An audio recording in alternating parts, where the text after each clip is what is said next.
welcome to Saturday Night Child Protection Live. This is your host, Christopher Gelson with Protect Your Children Incorporated.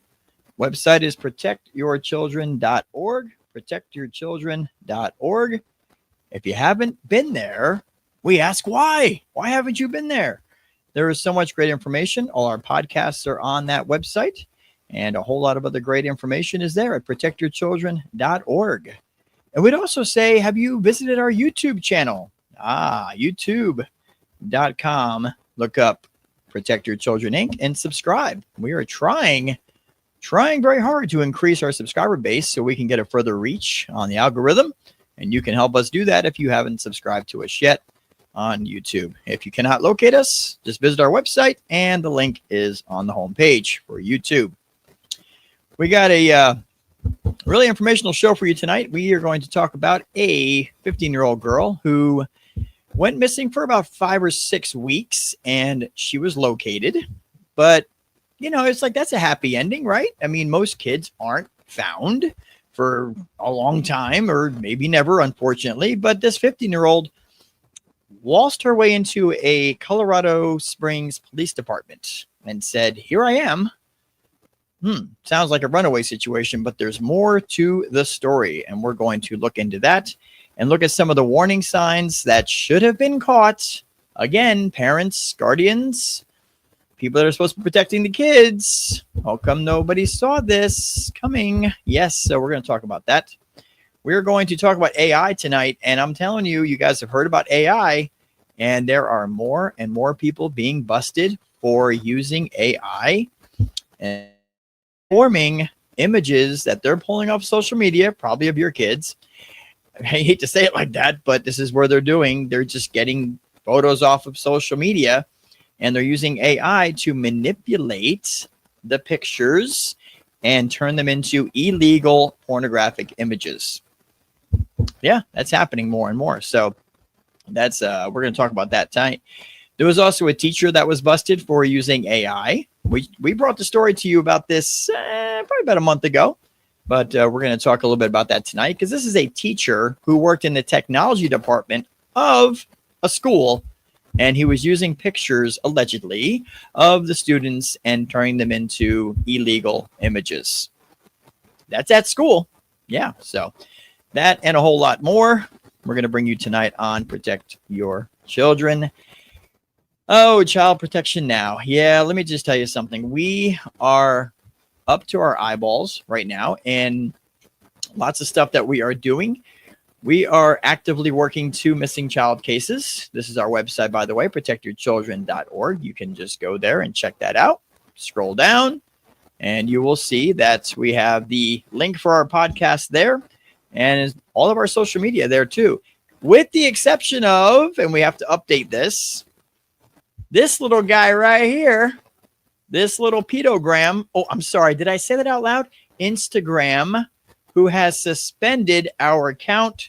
And you ready for this? They said we violated the terms of service in the area of, drum roll, child exploitation. How do you like that? Child exploitation. That's what they claim.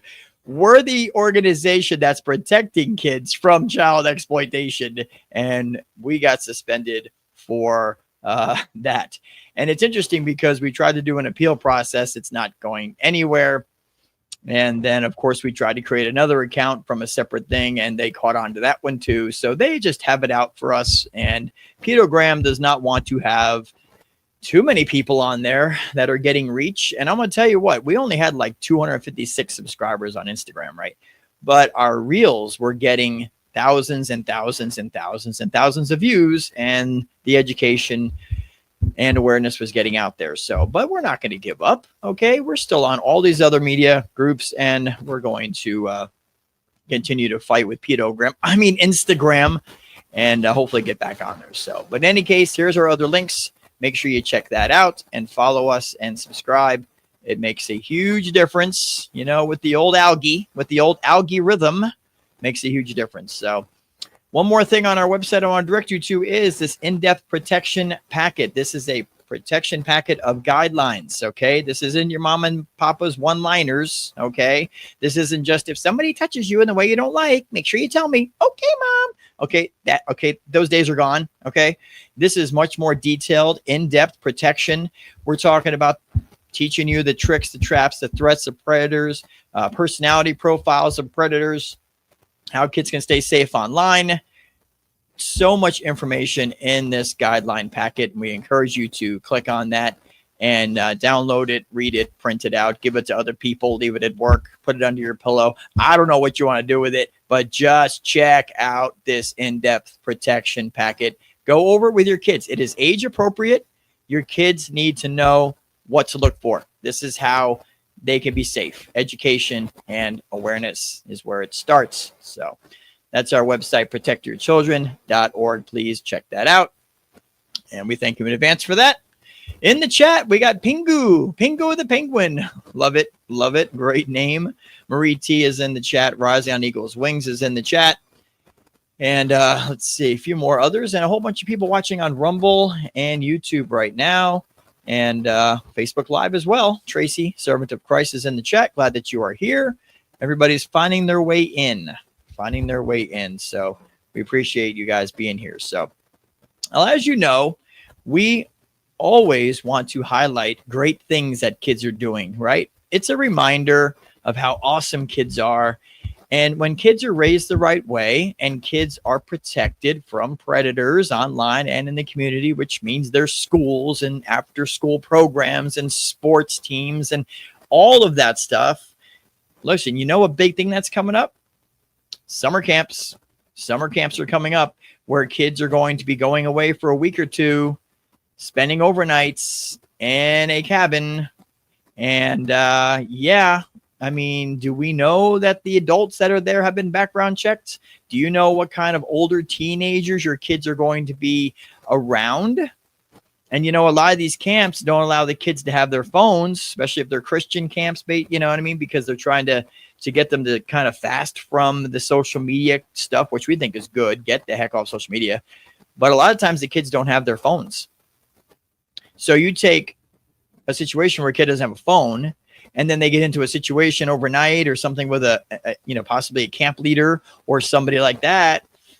How are they going to reach out to you, parents? So it's just something you really want to think about and consider before you send your kids off to summer camp. But that's what we're looking at. So we want to highlight Hero Kids. Now, we've shown this one before, but it's so awesome that we wanted to share it again with you.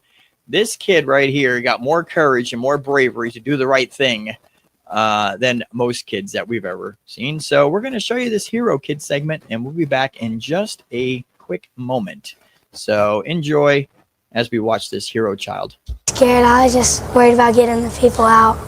A 10-year-old boy jumped into action and saved 7 children from a church bus crash. Troopers say a car hit that bus, causing it to flip over. This happened between Crossville and Pleasant Hill on Sparta Highway before 3 o'clock on Monday afternoon. 10 News reporter Katie Inman is in Crossville, where she met that boy who says he had to act quickly. Everyone's okay after a driver veered onto the wrong side of the road behind me and hit a church bus filled with 10 kids on Monday. But if it wasn't for a brave 5th grade boy, this whole outcome may have been different. 10-year-old Caden Page isn't just an all-star on the court. He's a team player in everyday life, too. Definitely a leader in the classroom and on the court, and no moment's too big for him. As of Monday, he can add the word hero to those stats. The world needs more kids like that. I mean, honestly, they really do. Caden and 9 other kids were on a First United Methodist Church bus headed from Pleasant Hill Elementary.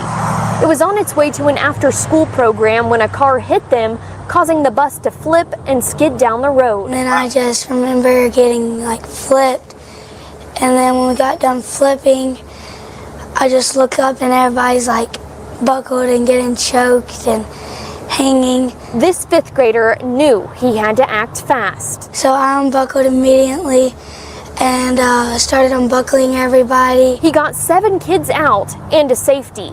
The emergency crews did the rest. I could see the bus was on its side, so the pit of your stomach goes. And I was shocked to find out that there were no kids in the bus at that time. Caden's family's hearts sank as soon as they got the call. They had 2 other kids on the bus too. It was the scariest thing ever. That's my babies, that's my life. But when they saw what Caden did to save everyone, they weren't surprised. He's a hero all the time to us. He's a blessing. He's the greatest thing. For this decade-old boy, it wasn't a second thought. He knew everything would be fine. There's good people in this world, and that God's always with you. In Crossville, Katie Inman, 10 News. Is that incredible or what? Love it. Absolutely love it, man. I know we played that one before, but it's so encouraging, right? I mean, this child is so brave, and he didn't even think about his safety. He's like, I'm going to get these other kids out of here and save as many kids as I can. What can we say, right? And this is just an example of the great things that kids can do when they are protected, like when they're being raised right. And Tracy Servant in the chat said, little knight in action. Absolutely. Absolutely. And, you know, that's the whole goal, right? We tell you that education and awareness and parental involvement are keys to keeping these kids safe. And you've got to raise these kids right. You raise them with good morals. You raise them to be men and women. You raise them to be courageous and to be selfless and to jump into action when people are in trouble, right? And when you protect these children, they can do amazing things in their lives. But when these predators get a hold of these kids, either online or in the community, it alters their lives and it destroys their lives. And we don't want to see that happen. And we know that you don't want to see that happen. We want to continue to keep kids safe. And so that is why we show you a hero segment every week, just a reminder of how awesome kids are. And they truly are. So, all right, let's see what we're going to get into. Let me check the chat real quick here. Tracy, brave young boy. Absolutely. And let's see. Pingu the Penguin. Where can you let us know where you are located? Just what state you're located in. I appreciate that very much. And let's see where we want to jump into next. All right. I want to tell you something. On Facebook, there is a page, and I want you guys to follow it. There's a page called Not My Kid. They came across our profile, let's see, I don't know, maybe a couple weeks ago. And this lady does amazing work. And I want to share a post that she did. I believe they're in Australia. How cool is that? I wish I could do an Australian accent for you right now, but I won't even try, so don't worry. But Not My Kid. And if you go to their page, Not My Kid, on Facebook, you'll see the story of how this mom got started with all this. And unfortunately, her daughter had an encounter with an online predator. And she was one of those parents that was thinking, not my kid. It won't happen to my kid. I've talked to them. They know better. Nothing will happen to them. And her story can be found on her Not My Kid page. And we've had some communication with her, and we're very encouraged and thankful for the work that they do and want to make sure we give them all the credit. So please check out Not My Kid on Facebook. But I wanted to share this post with you here. And I'm going to read it to you. It says, this is what the police told me after I called them in 2016, asking if they published the names of games that predators frequent following my daughter's disclosure that she had encountered a predator on a child's online game just 2 years earlier. The predator had cunningly ensured that she believed he was a 9-year-old little girl. See, and this is one of the tricks that they do. He told her that they would both be arrested if she told anyone. See the tricks? So you had an adult man pretending to be a 9-year-old little girl, probably had pictures and everything, complete profile, okay?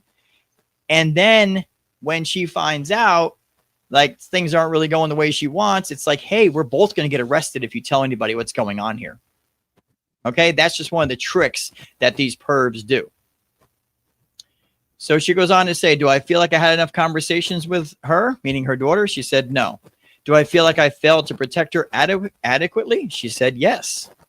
I shared her story publicly with her permission because I wanted other parents to never think, not my kid. I wanted parents to understand how easily incidents like hers can happen and are happening to children all over the world daily. Predators typically lure children off the game to an encrypted chat platform to continue the grooming process. Fortunately, this did not happen in our case. Now, signs to look out for include a change in behavior. So her daughter went from being an outgoing, lively, happy child to a little girl who gave up all her interests and became listless. She had a change in appetite. She started to eat noticeably less. Anxiety. She developed extreme separation anxiety. She said, did I get her help when I noticed these changes? Yes. Did she tell her psychologist about the real reason behind her distress? No. Did anyone suspect anything had happened online? Nope. We had all the usual restrictions in place in our home and had the usual conversations. The incidents, plural, yes, she went back more than once. However, that occurred at someone else's home. Please ensure that the parents of any friend your child visits have similar rules around online safety. No internet-connected devices should ever be used in private spaces. For example, the bedroom or the bathroom. Online games are particularly hazardous spaces for our children. When it comes to predators, ensure they personally know in the physical world anyone that they engage with online. And you'll see a link there to her story. So we just wanted to share that with you, as well as something else we're going to share with you from them a little bit later in the show. This is from Not My Kid on Facebook. If you care about protecting children, go follow them right now. It's fantastic stuff. All right. Very, very crazy. But see, that's an example of the tricks, some of the tricks that these predators will use. And kids don't understand this. Like, the kids just think, okay, I'm 9. And I think they set the platform, I believe, was Roblox. You know, the girl's like, I'm 9. Oh, this person's 9 years old too. Cool. So let me just start talking with them, you know, and then things escalate very slowly. The grooming starts, and then it leads to places. And the child by that point is totally unprepared, didn't know what was going on, you know. Now, she says that they had all the restrictions in place. Now, here's something that there's a lot more of now than there was in 2016, and that's called parental monitoring apps. There are tons of good apps out there. You've heard us talk about Guardian, which is a fantastic app. There's Bark. Bark is another great one. AirDroid for Android phones, another great one. There's a lot of great apps out there. They're like $10 a month, and there's also some free ones too that will have keyword alerts, geofence alerts to let you know where your kid is at. You can monitor the messages, who they're talking to. So we don't know if she had any of those things in place, but we would imagine if this mom did, then as soon as conversations turned wrong or images started being shared, she would have been alerted. But that's something you have to your use today. So, but yeah, Not My Kid. Fantastic stuff. Fantastic stuff. So check that out.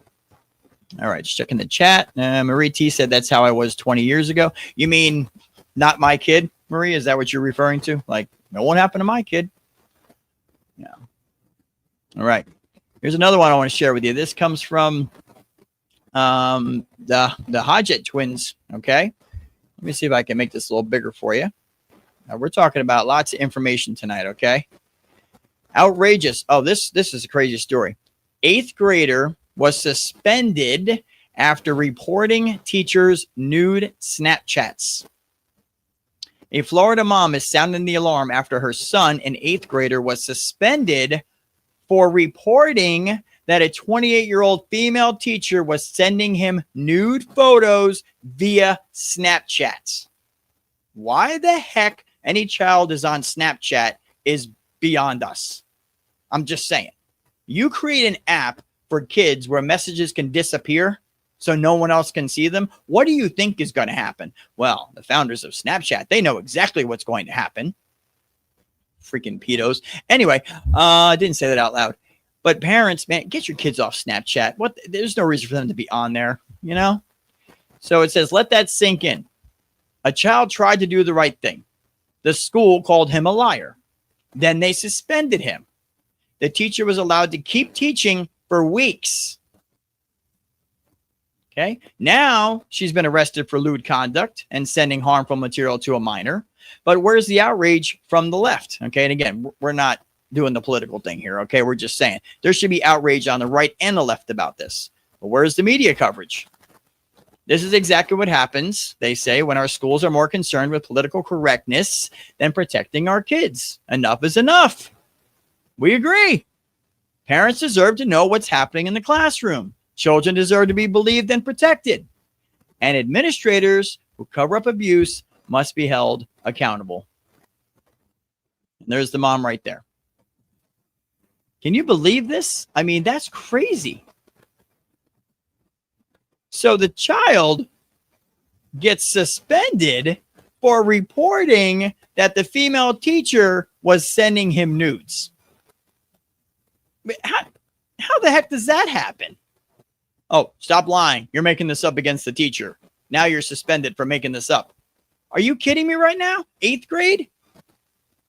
Gets suspended because he did the right thing and reported that this teacher had sent him nudes? I mean, and then the teacher gets arrested. Now what's the school thinking? Whoops, we screwed up. Yeah, school needs to be held accountable. And I want your comments on this. I really am asking you out there for your feedback. Now, if you're on YouTube and Facebook, you can comment and we will see your comments right here in the chat. Rumble, we cannot. But let me ask your opinion on this. Let me set this up. So what's happening now with school shooters, for example, is they're starting to hold the parents accountable, right? Because if you're a parent and you know that your child's unstable and then you give them access to guns, okay, and they go out and they do a mass shooting, right? Now what's happening is the parents are being held accountable, okay, because they literally knew there was a risk and they didn't protect their child from it and didn't prevent it from happening, right? We agree with that. If your child goes in and shoots up a school and they had access to rifles and guns in your home, and this child's been through mental illness, you knew there was a problem there and you didn't stop them from having access to guns, I'm sorry, but you're going to be held responsible. Okay? So here's what I'm asking. What about the schools? What about the schools? Now, parents, number one, should be protecting their kids when they're online. Okay? Parents aren't doing that. So that I have to ask you, what do you think is the role? Should parents be held responsible? If they give their child a smartphone and say, here's the world, and you give the world access to your child, and you don't monitor it and you don't keep them safe, and then something happens to your child, should the parents be held responsible for that? And then should the schools be held responsible? Should the schools be held responsible, and I'm saying legally, if they're not keeping these kids safe?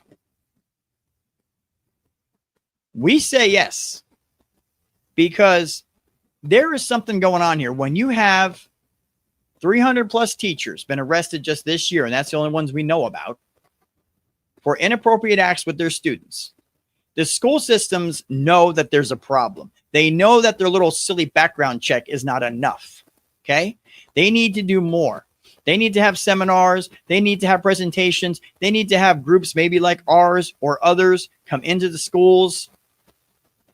Remember we had those when we were kids? Everybody has to go to the gym because we've got this big thing that, they need to be teaching these kids how to be safe. And in that presentation needs to say, we don't care if it's a teacher or a mom or a dad or anything. You don't let anybody touch you. And if they do, you tell somebody. The schools are not doing that. Now, we have heard from some people that some of the private schools are. Some of the smaller charter schools are. But in the public school system, we've talked to 5 different kids, and they've all said, no, they've never taught us anything like that. They're not doing anything to help keep these kids safe. But kids continue to get abused in the school system. We say it's time to hold the schools responsible. And parents as well. How many times can we scream from this microphone right here, okay, to protect your kids when they're online, to monitor what they're doing, to be involved, to check their messages, to know their passwords? How many times can we say it? How many times can the police say it? The FBI says it. Sheriff's departments are saying it. Other organizations are saying it. But yet we're having more and more kids being groomed and manipulated and trapped into situations because parents and guardians are not they're not heeding the warnings. So if you give your kid access to the world and you give the world access to your kid and you don't protect them and something happens to them, we think you need to be held accountable. That's just our opinion. What do you guys think? Let us know in the comments section or in the chat. Whew, man, I'll tell you, it just gets our go. I'm just telling you.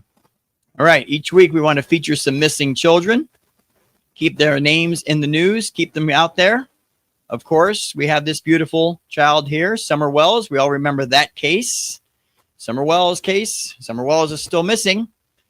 She went missing June 15th, 2021 from Rogersville, Tennessee. All right. We ask people to do your thing. Keep researching. Keep trying to find information. Try to connect the dots. Do what you can on social media. Look for similar images. Listen, the amount of people that jumped in and helped us with the Zachary Bernhardt case, which, by the way, has resulted in some leads. I mean, it's incredible, right? People were using age progression techniques. They were using photo matching. They were facial recognition stuff. They were doing so much. And we're asking you out there, if you see this, don't forget about Summer Wells. Look at this beauty. Look at her. Absolutely precious, right? What happened to her? Is she alive? Is she passed? Is she being held captive somewhere? Is she being trafficked? See, and again, similar situation where the police are like, we've searched everything we can, and now they won't do nothing unless a tip rolls in. We don't want people to ever stop. Just think if this was your daughter. Would you ever stop looking? Would you ever stop scanning social media, scanning the internet, listening to every possible report done, looking for things that might stick out? You'd never stop. And you see the number there for the Hawkins County Sheriff's Office. Anything that you find, any connections you make, anything that somebody relays to you, or listen, just call them up. Call the sheriff's office and just say, hey, I just wanted to know if you guys know about this. Do your part. Do your part. And Sebastian Rogers, also from Tennessee, and Hendersonville, Tennessee. Let's not forget, things have gone quiet. Went missing February 25th, 2024. Okay. A little over a year. We're going to forget about Sebastian Rogers? We're not. And we've told you before, there is so much information. The stuff that we have seen, and we brought some of it to you, it's like, to us, there's smoking guns all over the place. I mean, their mother's meeting with a woman outside of her vehicle, outside Texas Roadhouse, for crying out loud. And while she was in Texas Roadhouse, she's on her phone. She's looking around for someone. Clearly, she's taking pictures of Sebastian. And then you see the cameras when she goes outside. She's meeting with this woman that came out of nowhere, the green hoodie woman, okay? And they're clearly talking, and there's something elevated going on because it caught the attention of an employee for Texas Roadhouse who was going in the employee entrance, and he stopped and he looked over at the vehicle like he was trying to see what the heck was happening over there. Another guy was standing there looking at them talking. Something was going on there. And you tell me the police dumped her phone and they didn't see any pictures being sent to anybody. They didn't see any calls. Nothing. I mean, just nothing. He vanished. Yep. 6 a.m. Went to go wake him up. He's gone. That's it? Really? End of story? The perfect disappearance of a child? We don't think so. There's information out there. And as you see, there is a pretty sizable reward. It's almost a $500,000 reward for information leading to the recovery of Sebastian. And we don't mean recovery as in dead. We're saying recovery of where he's at. Unbelievable. Now, Annabella, We've been featuring her for a couple of weeks now. We saw a post just tonight, actually, on TikTok where somebody said there was an update and that she was found. We reached out to who we need to verify the information. We have not heard back. But there's a good possibility that she was found. And if that's the case, then we celebrate. But if not, here's her face. Here's her information. Spokane, Washington area. She's got a tattoo on the left leg, one on her right hand. Okay, same idea. You can research and look up information on Annabella. But we hope what we found was posted is true. And of course, Zachary Bernhardt. We continue to work on this case. We will tell you again, the Mexico man up there has been ruled out as Zachary Bernhardt.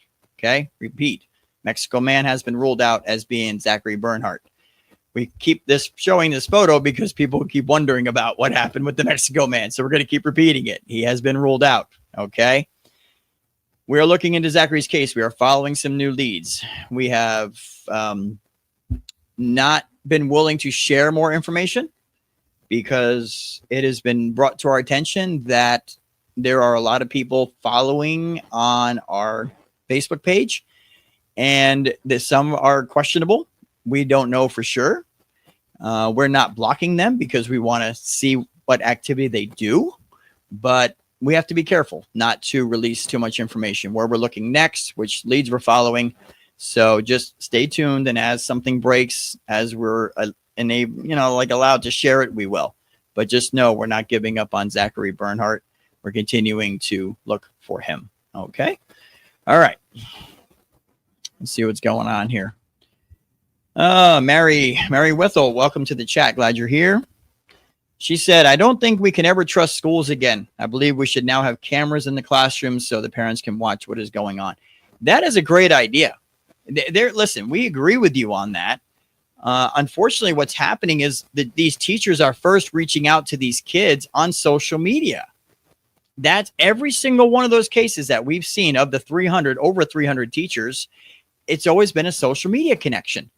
The parents are, they meet the kid at school, but then they get their social media profiles and names, and they start communicating with them on social media. And it goes on for months and months. And it's like, hello, parents, guardians, how come no one saw this? Like, no one had any idea that your 14-year-old boy was chatting with a 29-year-old female teacher at school, outside of school, in an inappropriate fashion and exchanging pictures and videos? How did that not get seen? Oh, not my kid. Not my kid. Won't happen to my kid. Can we get over that? But cameras in the classroom, absolutely. And parents need to step up. And we think schools need to make a rule, ironclad rule that says teachers are not allowed to communicate with the kids outside of school except on the platforms that the school system has set up, which means they're monitored. Because there are times where teachers need to communicate with the kids or help them with homework or, okay, whatever. We understand that. But it should only be over approved school system, messaging and communication systems.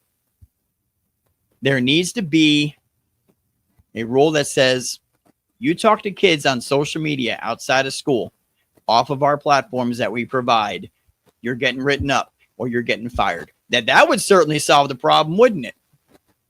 I mean, you would think, but then again, these teachers are sending pictures and videos to the kids and they're not worried about being fired. So who the heck knows? But parents need to do a better job keeping an eye on what's happening with kids' social media because the schools are becoming a crazy place. Absolutely. So, all right. We will tell you that the show is going to run a little bit late tonight. We generally do an hour, but it'll probably run to about 9:15.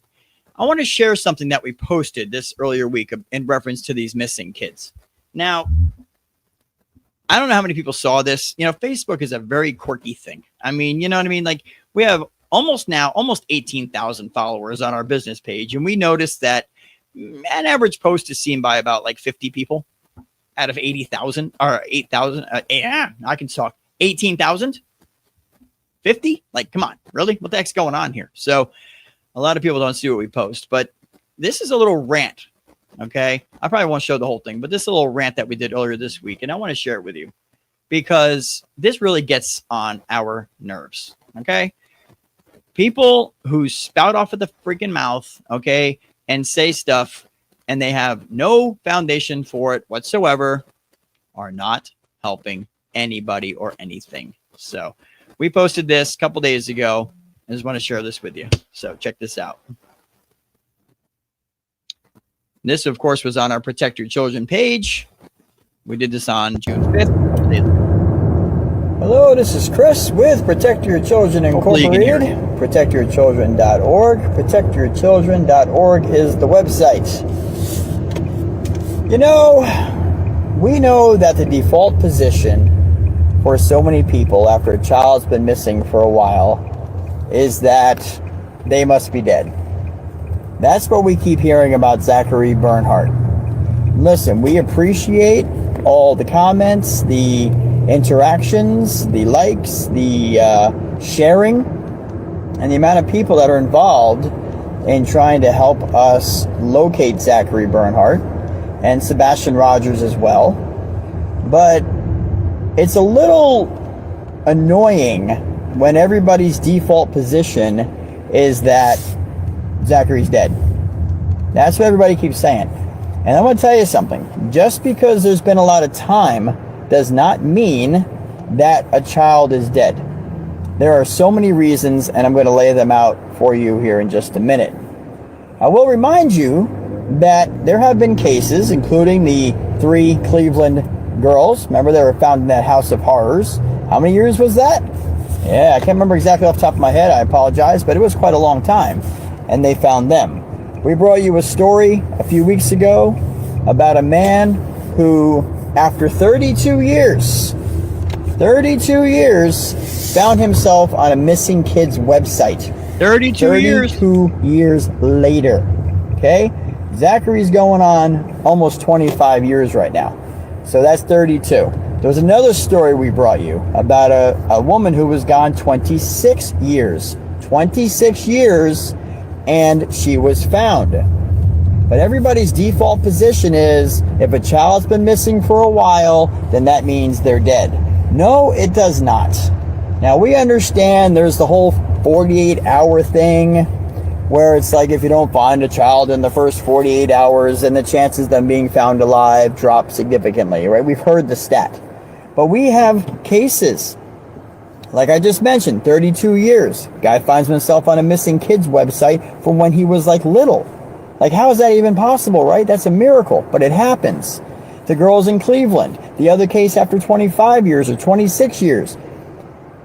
Zachary Bernhardt, just because it's been almost 25 years, does not mean that he is dead, okay?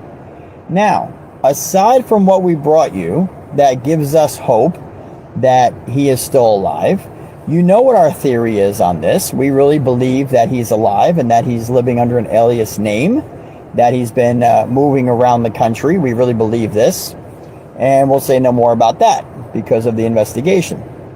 Outside of that, what are some of the reasons that a child may be gone for a long period of time and just not reappear, just not show up? I mean, we've heard this so many times. X, 33 years old, he would have just walked into a police station. You know, he would have just contacted his mom again. He would have went home. You know, Zach would have just showed up somewhere after this. He's an adult now. No, that is not what happens. Most of these cases, when these children are abducted or they disappear through family or complete strangers or whatever the situation is, they go through a lot of hell. These kids go through a lot of hell, right? The Clearwater police believe that Zachary was unwittingly put into sex trafficking. They believe that that wasn't the goal, but that may have been what happened to him, right? At 8 years old, okay? So let's just think for a minute what this child may have gone through in his life, okay? Now, here's what I want to point out. That if he was put through that kind of harm, okay, what kind of trauma does that do to a child? Think about that for a minute, right? That puts through a child through a lot of trauma. So what ends up happening is if the child is able to escape, okay, which is a miracle in itself, okay, now they either have a lot of false guilt, false shame, maybe they were made to commit crimes that they didn't want to do, and now they're afraid of getting in trouble. Maybe they've been told they will get in trouble, so they're staying off the grid because they believe that law enforcement is going to arrest them, which would not happen. Anything that a child goes through while they're being captive by somebody is not the child's fault, but they believe this, okay? There's other reasons. What if there's been threats made to the child, right? What if the family has been threatened? What if this child's been told for years and years and years that if you say anything, we're going to kill your family? Exactly. We're going to come find you, right? What if some of the family, God forbid, was involved in one way, shape, or form, saying if, in a child's disappearance, and the child now is grown up to be a man or a woman, and they don't want their family members to go to jail? That's not out of the realm. You would think that. Why wouldn't they? If they put me into some situation like this, I'd want them all to burn. It doesn't always work that way. What about Stockholm Syndrome, where a child stayed with somebody for so long, they actually developed an attachment to that person, and they don't want them to get in trouble? It happens. Like, there's so many reasons why a child may not come forward. So please, just because it's been almost 25 years does not mean the child is dead. Okay? There's people saying that about Sebastian Rogers already. Okay? It's been a little over a year and everyone's like, his mother killed him. Will you stop with that? Now, we know there's trolls out there, but stop with that. Will you look into the case first before you start blurting out stuff like that? Look, there are members of Zachary Bernhardt's family that follow what we post. They follow what we're doing, okay? And when people jump out there and say, oh, the mother killed him, or Zachary's dead, what do you think that does to the family? Right? You're causing harm by doing that. So please cut that out. Have some empathy, okay? Despite what you think about his mother, we know, we share with you on that. There's a lot of questions about her story. We get it. But please, research a case. Look at the investigative work that we've done, okay? And then make your decision. But just because a child's been gone for a while does not necessarily mean they're dead. Like I said at the beginning, we've seen 32 years later, guy finds himself on a missing kids website. 25 years later, a woman's found down in Mexico, for crying out loud. Like, really? After 25 years? There are tons of cases where these kids are still alive, even growing into adulthood, and they've stayed off the grid for one reason or another. You know, if you have a child who's 8 years old and they've been traumatized, and then maybe whoever's got him changed his name, he may not even remember who he is. There's lots of reasons. So please, stop saying that these kids that are missing are dead. You're not helping anybody. But instead, if you have an opinion, if you want to share something, how about going out there and doing some investigative work? There you go. On the internet, on the Googles, okay? I agree with myself. Find information about the case and try to help. Try to make a difference. Instead of wasting your breath trying to tell family members who might be watching that the child's dead. Have some empathy, will you please? Thank you for that. All right. That was a little rant. But can we really stop that? You know, we see this comment over and over again. Yep, child's dead. Come on. You know, we understand that's like a default position because people just don't have any hope. But when you look into a case and you have leads and you have information that indicates it's possible that the child is still alive, let the family have hope. Let the loved ones have hope. Right? And that's just what we're saying. It's just ridiculous. People just blurt out. They have no idea what they're talking about. You know, and of course, you're going to get that on social media. But we wanted to share that because, like I said, only like 50 people saw it last time we checked out of like 18,000. So, yeah. But please cut it out. You know, come on. Let's work together here instead of trying to hurt. All right, let's jump into this. This was a bust for AI. Okay. This is crazy. This is exactly what's happening with AI, parents and guardians out there. You want to keep putting your kids' photos on social media where anybody can screenshot them, download them, copy them, and manipulate them and alter them. And your child is going to end up on some freaking predator's website, okay, looking like something that they didn't do and doing stuff that they didn't do. This is what AI can do. And AI is very highly unregulated right now. There are some laws that are trying to catch up, but it has moved faster than anybody ever expected. And this right here is just an example of one situation. Check this out. Austin police have arrested a man who they say posted an AI-generated illicit photo of a female juvenile on X. Police say they have seen an increase in this type of crime in recent years. Fox 7's Meredith Aldis joining us live from APD headquarters with that story. Meredith. Mike, this investigation dates back to September of last year, and the same social media platform and cell phone that Jack Bullington used to commit these crimes helped law enforcement link him to these crimes.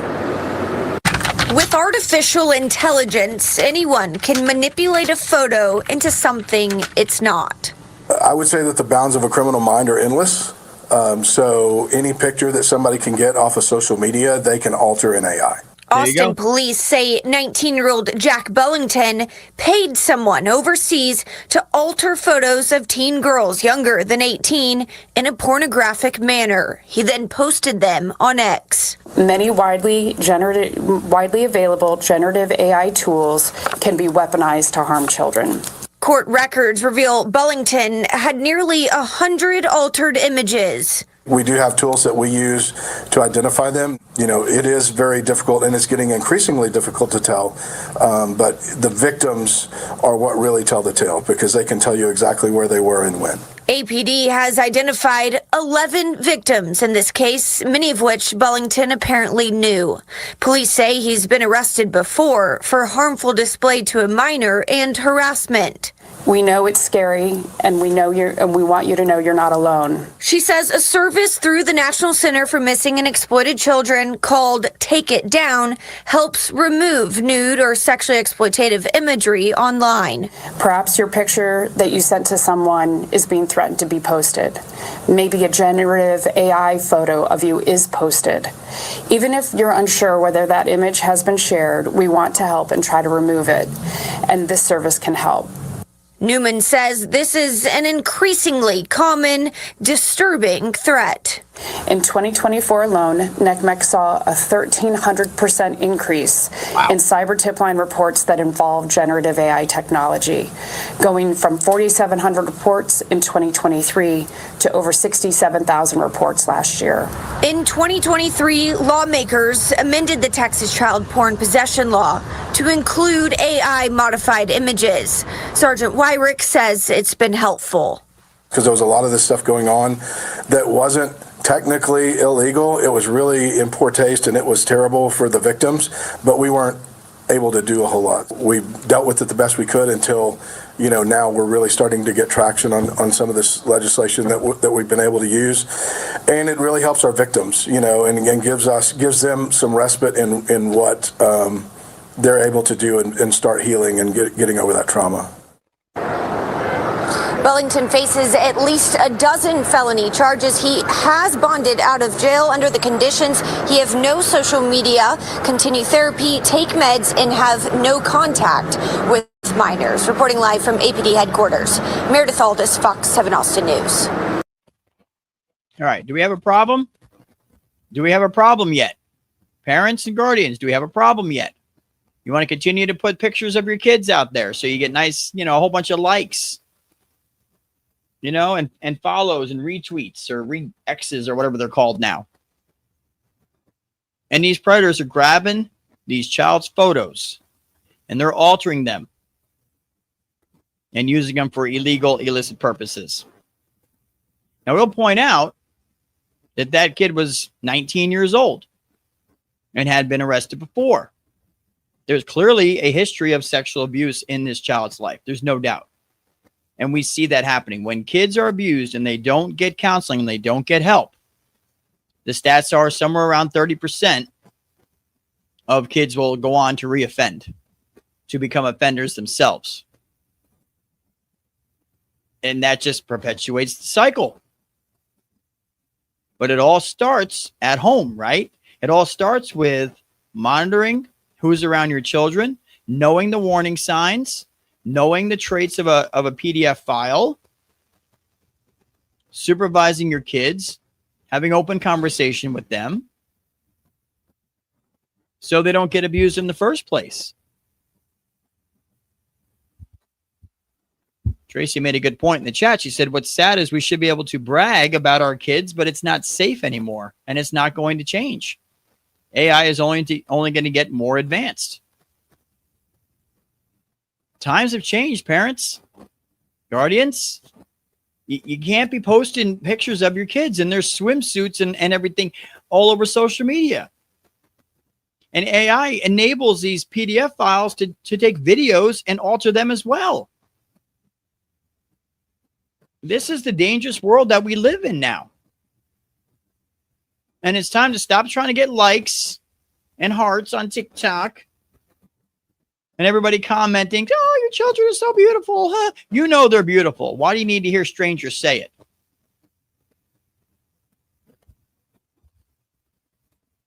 AI is becoming a huge problem.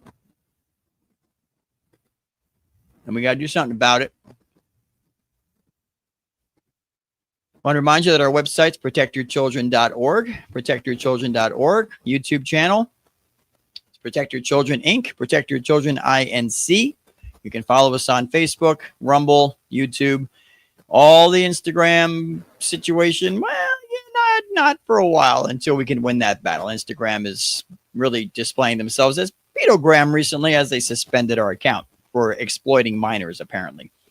And we have some information that may have happened because of some complaints that were issued to Instagram about a case that we are following, and we're looking into that as well. It's not going to stop us, though. We're not going to stop. Are you kidding me? We will always find a way to continue the work that we do to keep kids safe and to find these missing kids. So you keep playing your little games out there, you know, wherever you are, and you're not going to stop us. So nice try. Anyway, let's look at this situation with this girl. And we're probably not going to watch this whole thing because it is getting late. We know people have to go. But this is 15-year-old Alisa Petro. This is a very strange case. She was missing for 5 weeks, 6 weeks. And then she just kind of wandered into a police station and was like, hi, here I am. You know, and it's, well, wait a minute. And they said she appeared to be fine. She was physically fine. Medically, she seemed to be okay. But where did she disappear to for 5 weeks? And who was helping her? And what were the warning signs that the parents should have picked up on, which could have prevented her from being missing in the first place? Those are all questions we got. So let's start watching this together. We'll interrupt for commentary, of course.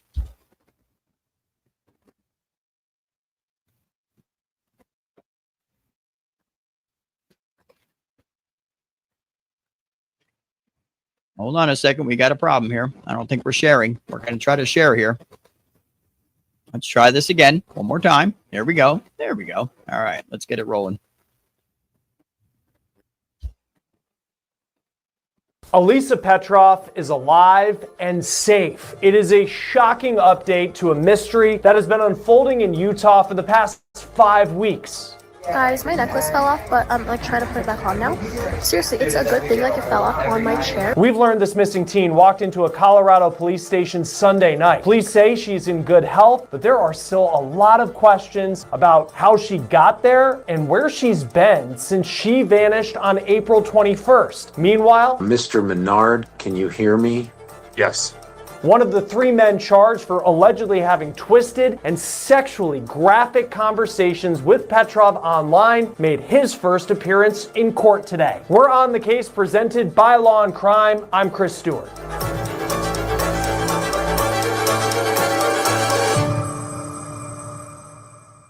A major sigh of relief in the story of Alisa Petro. That teenager is safe and her family is on their way to being reunited with her. The teenager walked into a police station in Colorado Springs, Colorado Sunday night. That is more than 500 miles east of where she was last seen 5 weeks ago on April 21st in Provo, Utah. Now, her mom dropped her off that day at school in American Fork, Utah, outside Salt Lake City. Police say this teenager didn't go to school. Instead, she went to a convenience store nearby, where you see this picture from surveillance video put out by the South Jordan, Utah police. Petrov then was able to get a ride from a stranger, according to police, to a nearby train station. Well, that's from scary. There, she took a short train ride 20 minutes south to Provo, Utah. And that was the last time anyone saw Petrov until Sunday night. Colorado Springs seems to be a very surprising location for her to be based on what we knew to this point in this case. It had been reported that Petrov was seen at the Provo train station asking people for ways to get to Las Vegas. That's more than 5 hours southwest of Provo, Utah. The Las Vegas connection has to do with this man, Matthew Menard. Mr. Menard, can you hear me?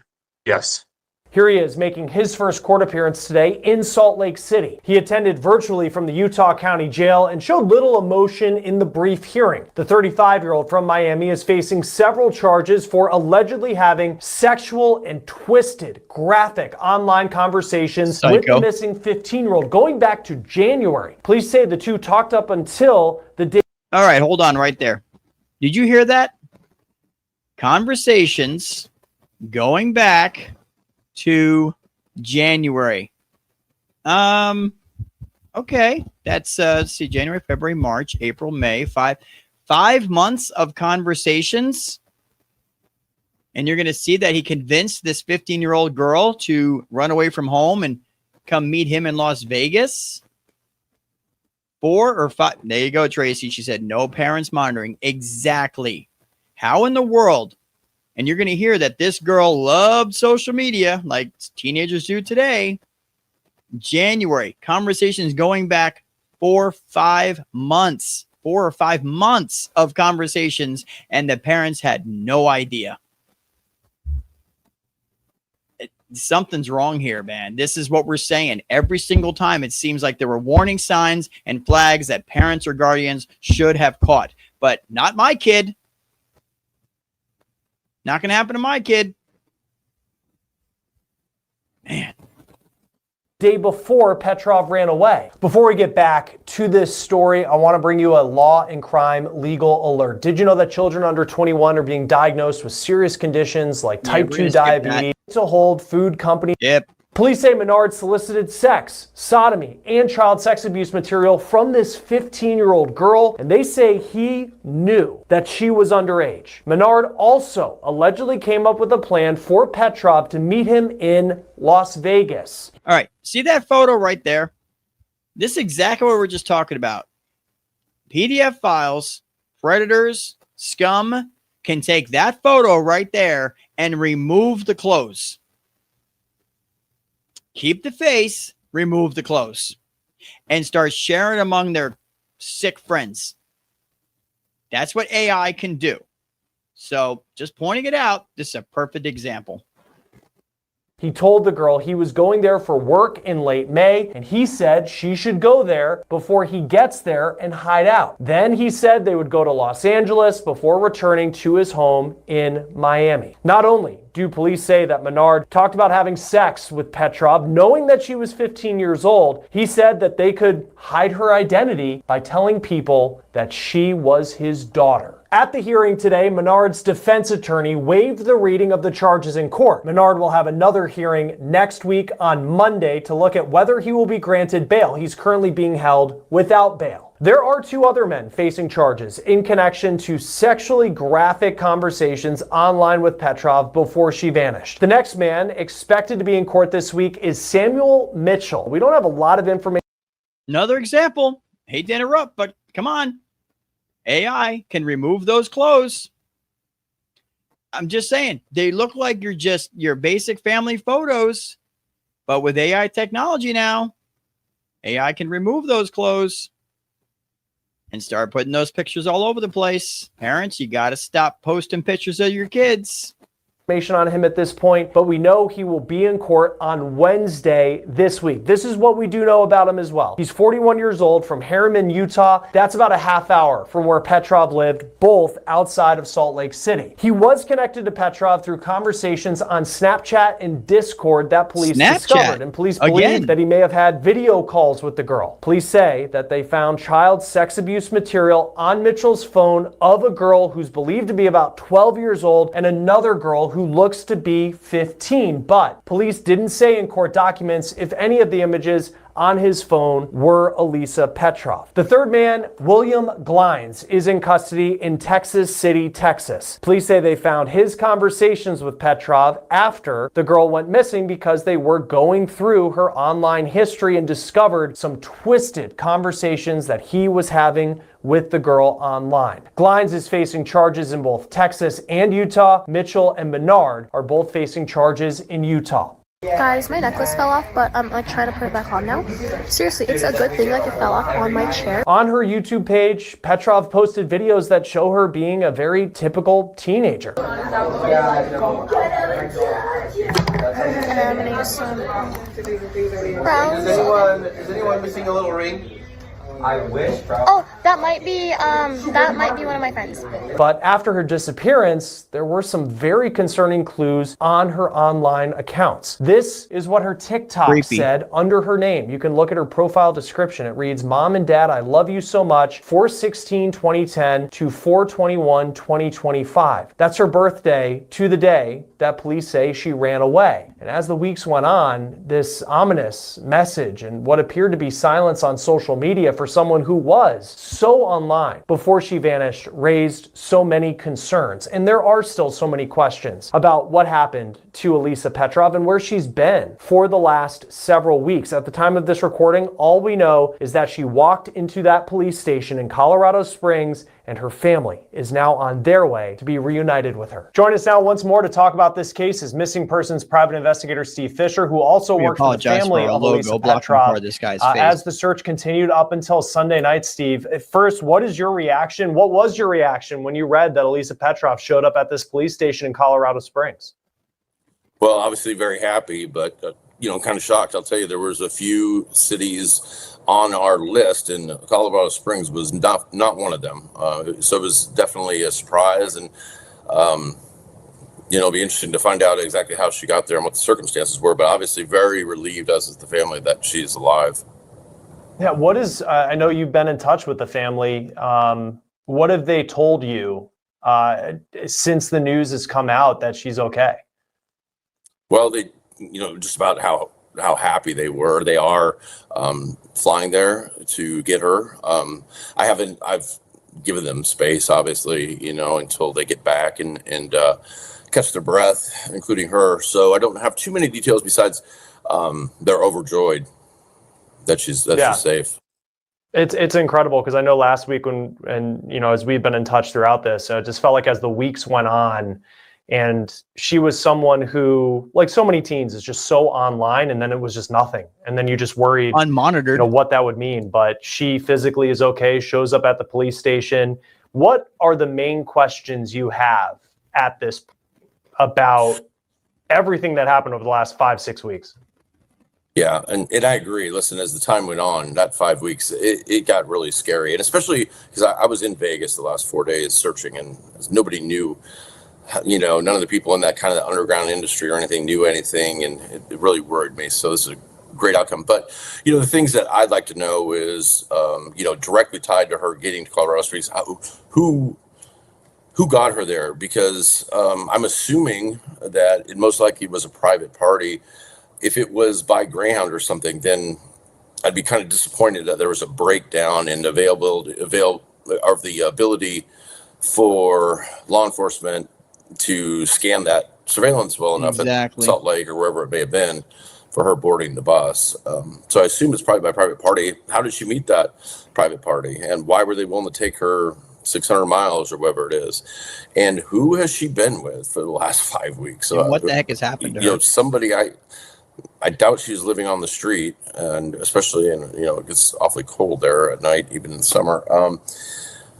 Who's she been with, and why did she not call her parents or not call law enforcement number that's on the flyer, assuming she probably saw the social media campaign? And I imagine, not just social media, but the news, like yourself covering this, is probably what got her or somebody to drop her off at the police station. Why didn't she call her parents or whatever first? Why was she dropped off at a police station or come into a police station, I should say?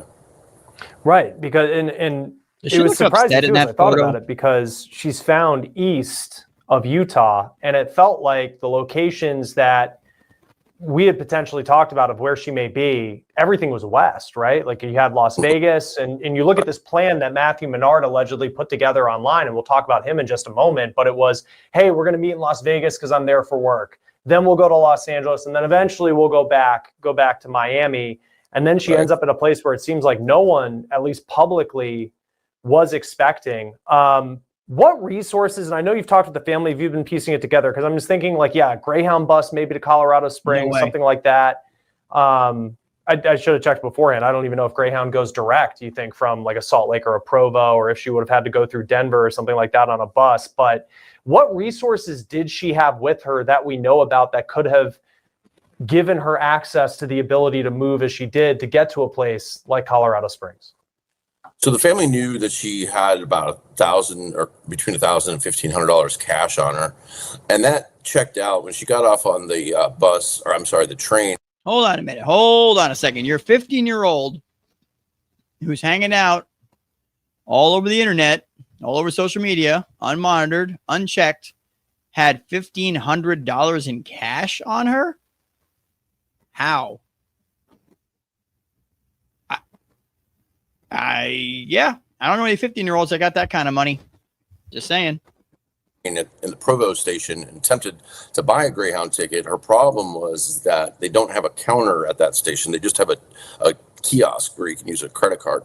So what she was doing is she had asked a couple people if she could give them cash and if they could use their credit card to buy her a ticket to Las Vegas. And so that's why Vegas was really on our map. That combined with the messaging that was found in Menard's devices. So that really threw us off. And I don't know if it was a last second change. She did, after the people that she asked, there's a food bank right by that Provo station. And the people that she had asked were some people that were kind of down on their luck and they didn't have credit cards to do that with. Then she did ask somebody that worked at the food bank that drives their shuttle buses for a ride to Salt Lake, which they said, no. And she was willing to pay for, to buy a ticket, or she was willing to pay cash. So I don't know if she just ran across somebody that she was seen, this is something that wasn't, I don't think, too out there, but, she was witnessed talking to somebody in SUV at that station, but it was not, you could not tell from the surveillance for whatever reason if she left in that car or not. So I don't know if she just ran across a private party or if she went to Salt Lake and changed her mind, or if there's an element to this that we just, we're yet to, find out about. It's hard to say, but it's confusing for sure how she ended up in Colorado Springs. And the more confusing thing to me is who she been with the last 5 weeks. Right, because part of me wonders, was she able to, if she had $1,000 in cash, does that get you to Colorado Springs? Then maybe does she rent a hotel? But they wouldn't rent, I assume. If you don't have ID on you to be 15, you're 15. It's not like she would have had a hotel room on her own for the last couple of days. So she had to have been, we assume, with someone else. What do we know what electronics she had with her? Like a cell phone or I know they found this iPad that, eventually led them to all these conversations with the three men charged in this case. But was it just the cash? And I know she had that backpack. Was that really it? Well, I personally, I don't have any exact information on this, but I personally believe that it's highly likely she had a burner phone. I do, from her call records, I can't disclose exact contents of it. I can tell you that there was a dramatic shift in usage and so a couple of weeks before. So to me, it looked like, there had been a change in device. But there was no record of that anywhere. So she very well could have, and we weren't sure if that was something like Menard had maybe arranged for her to get or even sent to her somehow. And he could listen, that element of it, you could have no part in. We don't know. I think we'll find out. But I think that there probably was another device that that the family was not aware of, and it definitely was not on their one that they had purchased or on their plans, because when they found out about the 8-year-old iPad they had forgot about, they did thoroughly go back and check every, device that they ever bought and whatnot. All right, we're going to stop it there. You guys can check that out on Law and Crime. Thank them for letting us use their stuff. They never seem to give us an issue, but that story is crazy. So there were communications going all the way back to January, which parents were not aware of, guardians were not aware of. Apparently there was an iPad that they forgot she had, okay, which she was communicating with these predators over, which again, they forgot they had an iPad. I mean, this just goes to show you where parents have to be vigilant. They have to be vigilant. You've got to be checking what devices your kids are on, and you got to be monitoring what they're doing.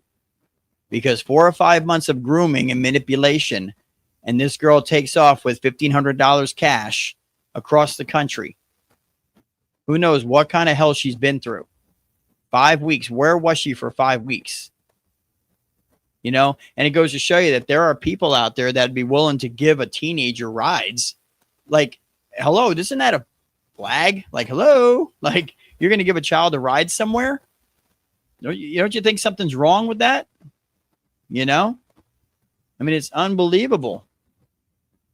Yeah, Tracy in the chat said, here's a kid with $1,500 in cash and trying to get people down on their luck, trying to get them to buy her a ticket. It's amazing she didn't get at least robbed. Yeah.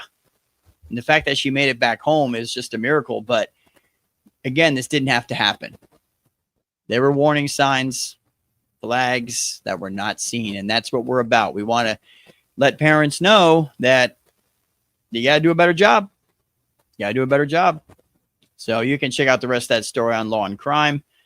And it's pretty crazy. So, all right. One final thing before we close out. I wanted to show you this really quick. Look at this. This came out.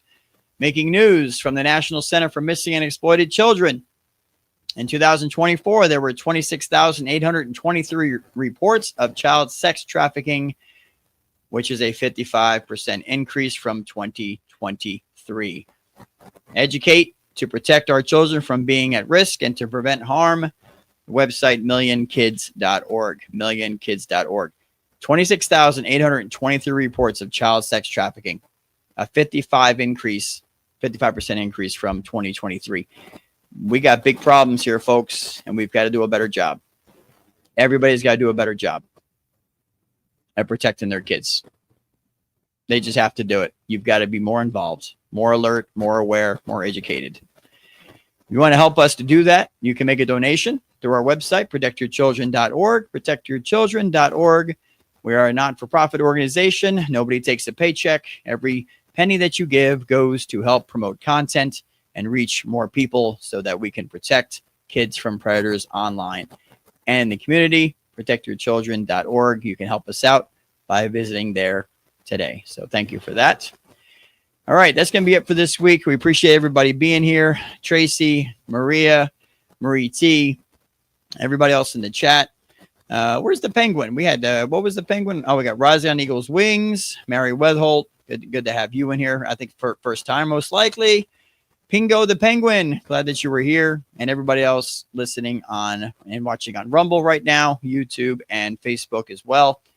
If you missed any of this, you can catch the podcast. It'll be available in about 15 minutes, and we'll be posting over the next couple of days the link for the podcast. Please check it out. And please, for the love of God, share this information. Share the show with people.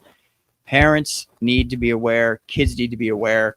And the only way that's going to happen is by you guys donating and sharing and talking to people about how bad it is for our kids out there right now. We've got to keep them safe, and we're trusting in you to do that. And as much as we can do, screaming from the mountaintops, we've got to do more. Let's band together and do more to protect our kids.